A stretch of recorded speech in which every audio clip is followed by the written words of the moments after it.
Diep greets everyone once again. She thanks the faithful audience of her channel, the silent companions who have walked alongside her through countless chapters of longing, waiting, and fragile hope.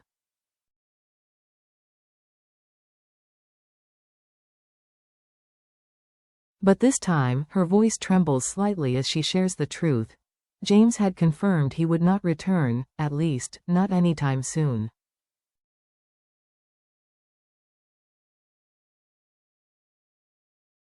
He didn't say goodbye, nor did he offer a clear reason. He simply faded into silence.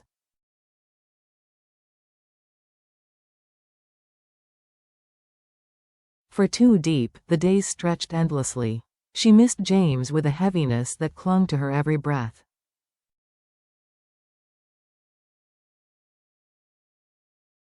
She clung to her phone, waiting for his message. None came. Each empty day whispered possibilities she did not dare name. Had something happened to him? Was there an accident? Or was the truth far more painful, that he had chosen not to come back at all?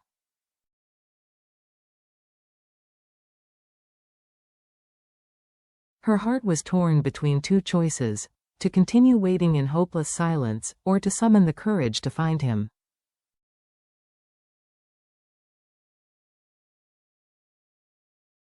James abroad. A life built on sacrifice.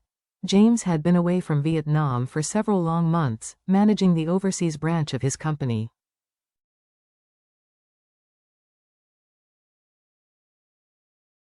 His journey was far from easy. The early days were marked by sleepless nights, countless challenges, and the weight of responsibility that pressed on his shoulders like a stone.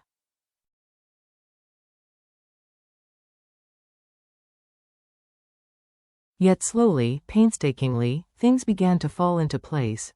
The production lines were stable.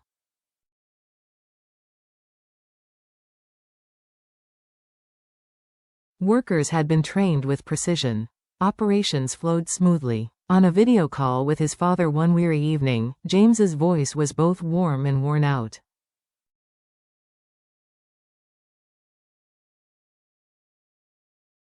"Dad," he said softly, "the team is in sync now.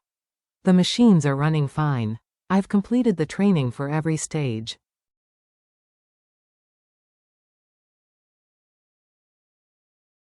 I think it's time for me to return to Vietnam." His father paused, thoughtful and deliberate.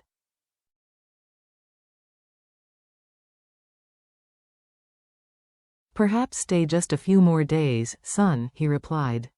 "Make sure everything is truly settled.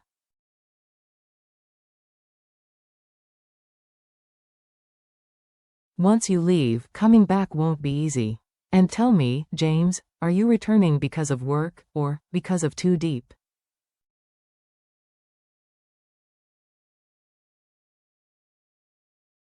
James smiled faintly but said nothing. He didn't need to. His silence was an answer of its own.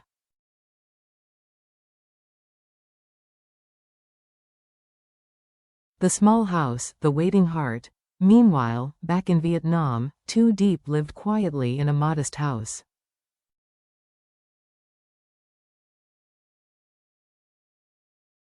The walls echoed with gentle warmth, the scent of home-cooked meals, and the simple joys of everyday life.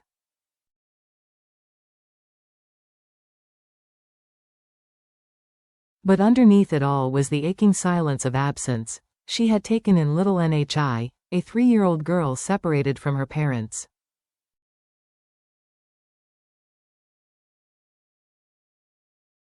While the local authorities searched for the child's family, Diep raised her as though she were her own.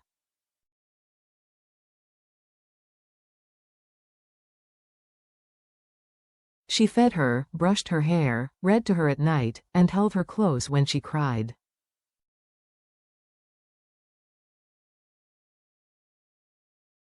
Yet no matter how full her days were, a piece of her heart remained hollow, missing James.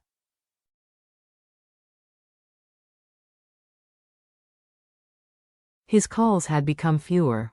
His messages were short, clipped, almost rushed. "I wonder if James is all right," she whispered one evening, staring at the dark screen of her phone.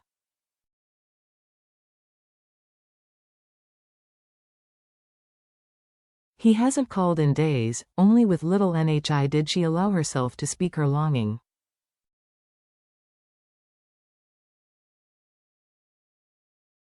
She told the girl how kind James was, how deeply he cared for others, how much she believed in his goodness.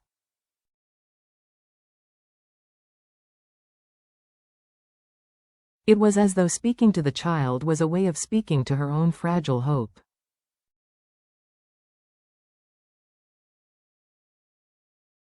A fragile connection. Then, one night, the screen lit up. James was calling. His face appeared thinner, lined with exhaustion, but his eyes still carried that familiar softness.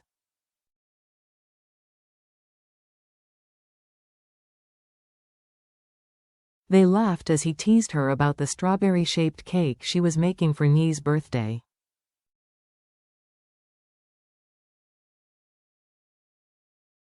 It looks like a strawberry, he chuckled, but a rather messy one. She laughed with him, but her heart tightened.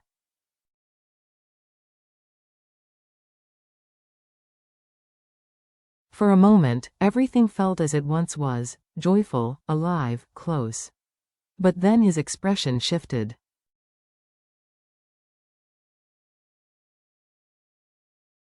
Too deep, he began quietly. I might have to stay here much longer than expected.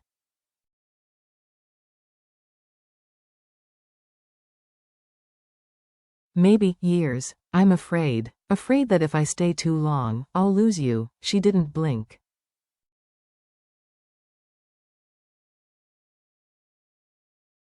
Her voice was steady, resolute.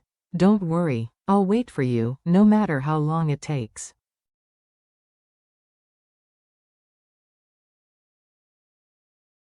Just come back to me, he smiled, but behind that smile was a storm of doubt. He didn't dare speak the truth, that the silence might stretch on far longer than either of them imagined.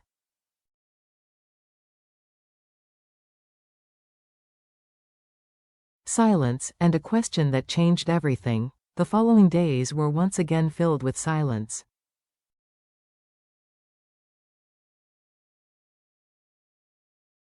No calls, no messages, just the weight of uncertainty. One afternoon, as Too Deep washed fruit for NHI, an elderly neighbor stopped by.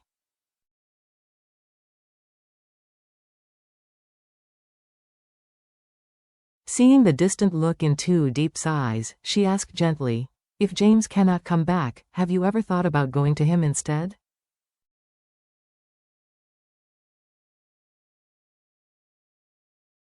The question lingered in Too Deep's heart like a bell that refused to stop ringing.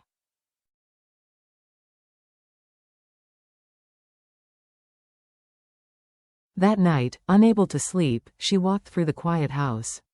Her hands brushed over the books James had once sent for NHI, the toys he had chosen with such care.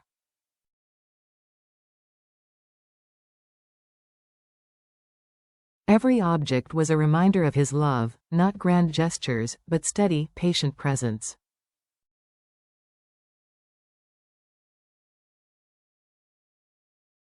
She thought, if James could leave his home, his comfort, his roots, to build a future for them, then why couldn't she do the same for him?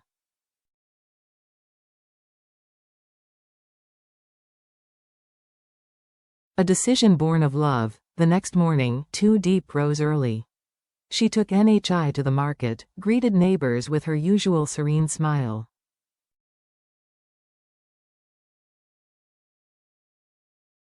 But inside, something had shifted. A quiet strength had bloomed in her chest. Later that day, she sat before her laptop.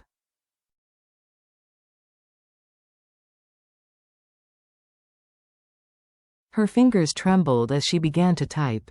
Each word was heavy with promise. If you can't come back, then let me come to you.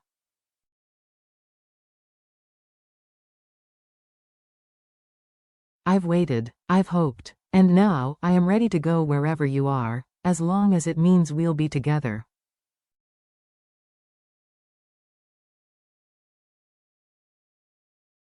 In that moment, Too Deep understood that she was not simply choosing James. She was choosing love.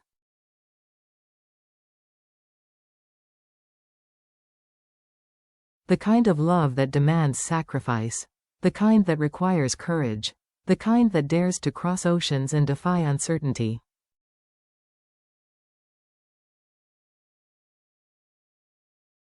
She would go, not because it was easy, but because it was right. Because in a world determined to pull people apart, she believed that two hearts destined for each other will always find their way back.